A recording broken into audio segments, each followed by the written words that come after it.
மீண்டும் ஆடி காரில் வலம் வர ஆசைப்பட்டு நகைக்கடை அதிபரை கடத்த திட்டம் தீட்டிய ரவுடி ஐகோர்ட் மகாராஜா என தகவல் வெளியாகியிருக்கிறது. அதனை அண்மை செய்தியாக பார்த்து கொண்டு வருகிறோம்.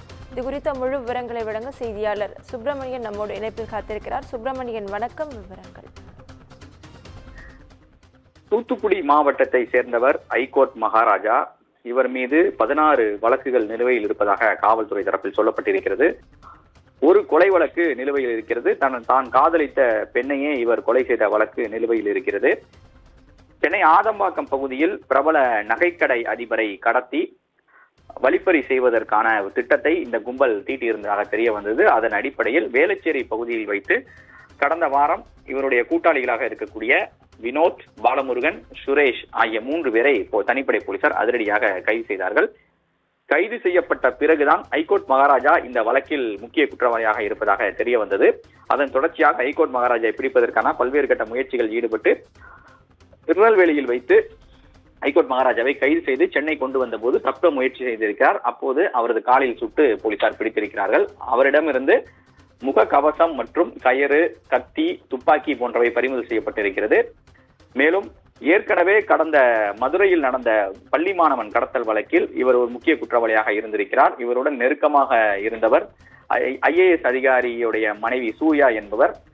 அந்த வழக்கில் சூர்யா தேடப்படும் நபராக அறிவித்த போது அவர் குஜராத்தில் வைத்து தூக்கிட்டு தற்கொலை செய்து கொண்டார். இதன் பிறகு ஐகோர்ட் மகாராஜா கைது செய்யப்பட்டு பல்வேறு வழக்குகளில் குண்டர் சட்டத்தின் கீழ் நடவடிக்கையும் எடுக்கப்பட்டது. அதன் பிறகு வெளியே வந்த ஐகோர்ட் மகாராஜா தலைமறைவானார். அது மட்டுமல்லாமல் சூர்யா மூலமாக கோடிக்கணக்கில் சம்பாதித்த ஐகோர்ட் மகாராஜா இதன் பிறகு சூர்யா இறந்த பிறகு எந்த ஒரு வருமானமும் இல்லாமல் எந்த ஒரு கடத்தல் சம்பவத்திலும் ஈடுபடாமல் மிகவும் தலைமறைவாக இருந்து வந்தார்.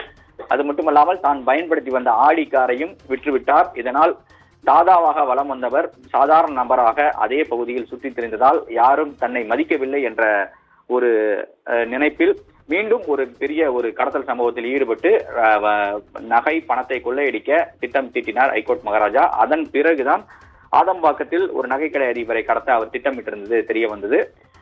அது மட்டுமல்லாமல் தான் விற்ற ஆடிக்காரை மீண்டும் வாங்கி அதே ஆடிக்காரில் வலம் வந்து தான் ஒரு கெத்து காட்ட வேண்டும் என்ற நினைப்பில் ஐகோர்ட் மகாராஜா திட்டம் தீட்டியிருந்ததாக போலீசார் தரப்பில் தெரிவிக்கப்பட்டிருந்தது. ஆனால் அதற்குள் போலீசார் ஐகோர்ட் மகாராஜாவை துப்பாக்கியால் சுட்டு கைது செய்திருக்கிறார்கள். இவர் மீது இருக்கக்கூடிய நிலுவையில் இருக்கக்கூடிய வழக்குகள் குறித்த பட்டியலை போலீசார் சேகரித்து வருகிறார்கள். அதே போல இவருடைய கூட்டாளிகளும் தலைமறைவாக இருக்கிறார்கள். அவர்களை தேடக்கூடிய பணியிலும் போலீசார் ஈடுபட்டுக் கொண்டிருக்கிறார்கள். விவரங்களுக்கு நன்றி சுப்பிரமணியன்.